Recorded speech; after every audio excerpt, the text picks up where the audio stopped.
Definitely a lot to unpack from today's change of leadership at the Senate, and we have our guest tonight to help us with that. He is the Upper Chamber's new Senate President Pro Tempore, Jinggoy Estrada, joining us over the line. Good evening, Senator. Good evening, Rina. Good evening, Jackson. Senator, quite a topsy-turvy Monday for the Senate today. So many changes and a lot of questions arise as to how those changes erupted today. First of all, is it true that you were one of those in the running for Senate President along with Senator Cheese and Senator Lauren? And how did the Senate arrive at this decision? No, that's not true. I was not in the running for the Senate presidency together with Senator Escudero and Senator Legarda. That's not true. Okay, what led the Senate to make these changes? Well, there are a lot of issues, there are a lot of factors, but that I cannot divulge in public. It just happened in just approximately 2 to 3 days. 2 to 3 days. Yes, and as a veteran legislator, I've been a witness to a lot of change of leadership in the Senate. Ganyan talaga yan. Minsan, isa, dalawang araw, magkakaayusan na. Pero change leadership. Well, Senator Mig Zubiri did have quite an emotional speech today. He said he defended a staunchly independent Senate. And sabi niya, dahil daw ito sa he was not following instructions. Of course, this puts into question also the independence of the Senate, does it not? Well, I believe in the leadership of Senate President Zubiri, and I also believe in the capability of our new Senate President, Senate President Estrada. Of course, he will not want to surrender the independence of the Senate as an institution. I doubt that will happen. Senator, can I just clarify a few things? You said 2 to 3 days it was decided on. Who triggered the conversations? How did it come about? Well, I never called up anybody. I'm not a part of it. It was Senator Escudero who gave a phone call to me. And we discussed a lot of matters. When he called you, had it been decided that Senator Escudero was going to be Senate President next? No, we were talking a lot of things about the Senate presidency. And he confided to me, he intimated to me that he's interested in the Senate presidency. Okay, and then what happened then? Did you say that you would support him? Yes, eventually. Because Senator Zubiri is alluding to some people who are apparently pledging allegiance to him via text, but then turns out he did not have the votes in the end. Well, I'm not one of them. Okay.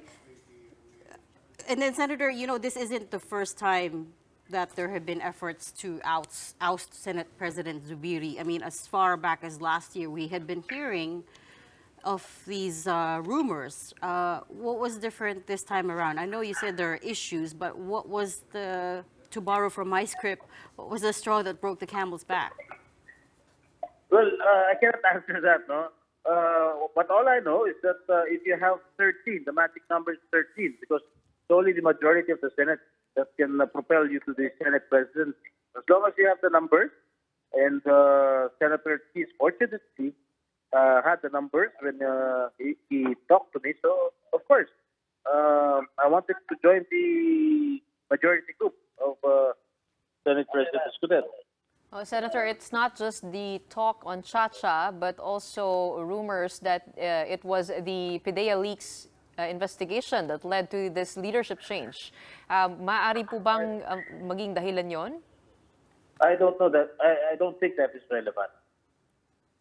All right. Of ousting a Senate President. How in fairness and in defense to the Senate President, the Senate President does not meddle in our work as the chairman of our respective committees.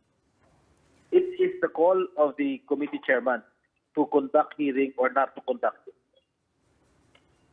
Kaya nga, Senator, but And he never dictated to us what to do.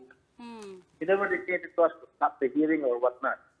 In fairness to Senate President Zubiri. Yeah, that's exactly what he said, that he had kept the Senate independent, that he had not meddled. But at the May 13 hearing for the PIDEA leaks, the alleged PIDEA leaks, si Senate President Zubiri mismo na nagsabi that there were some Marcos loyalists who were angry at him Well, those are for plain and pure gossip. I'm sorry? Panay mo rin- Those are plain and pure gossip. Okay. If we're going to tend to believe in them, eh walang mangyayari. Panay chismis lang yan. Dahil sa PIDEA kaya natanggal si Senate President. I don't think that's true. Okay, Senator, how does this leadership change the priorities of the Senate? We know that the end of the second regular session is coming, this coming Friday. Is RBH number 6 on top of the list? Well, we'll have to listen to the priority of the Senate President. And I think that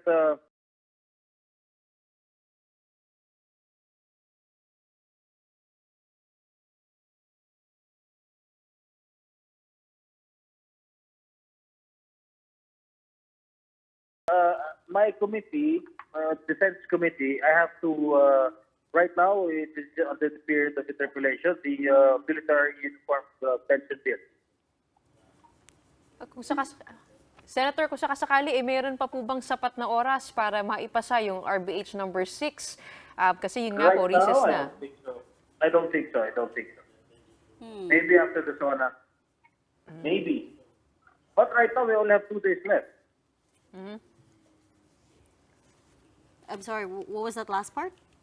2 days left. 2 days. Yeah, nga, We 2 only have days 2 left days before left. you break for Sinedai, and then you resume for the President's State of the Nation address. So you don't Yes. think, yeah. We won't be able to pass it. It's impossible. Sa next session, I mean. After the SONA, maybe. Senator, sabi po ni Senator Mig Zubiri, anti-chacha daw si Senator Cheese. I hope people who supported him know that. What do you have to say to that? He's saying that Senator Escudero is anti-chacha. Opo. Karamihan naman mga senador, I think majority of my colleagues are against the change of the Constitution, against Charter change. What are your thoughts on RBH number 6? Well, that has to be discussed thoroughly, has to be debated extensively, and of course, we still have to conduct a lot of consultation with the stakeholders concerned. Is there not a commitment to the lower house to get this done within a timeline, within a specified timeline? Because this was supposed to have been the compromise, diba? RBH was supposed to have been the compromise. So at this point, I you don't think there is an agreement between the Senate and the House of Representatives with regard to the timeline. You are not aligned when it comes to charter change. Is that correct? Is that fair to say? Excuse me? You're not aligned. The lower house and the upper house are not aligned when it comes to charter change, when it comes to constitutional amendments to the. Well, that's safe to say. Okay. And sorry, what did you say, Senator? It's fair to say. Yes, it's safe to say. Okay. So this is then safe to say as well that this is not going to be a priority after the Senate resumes session. Well, I did not say that that is not a priority. Well, it depends on the Senate President if he will push his colleagues to speeden up the passage of RBH 6. But right now, the committee, which was headed before by Senator Sonia Angara, I think Senator Angara is doing a good job of going around the country to conduct hearings and consultations with the stakeholders concerned. Senator, do you know if you were the first person that Senate President Chis Escudero called?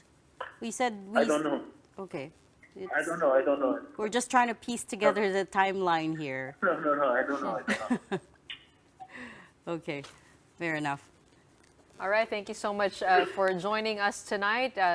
And we look forward to the events that are to come in your appointment as Senate President pro tempore. Thank you so much for joining us on The Big Story, Thanks Senator for your time, Senator. Jinggoy Estrada.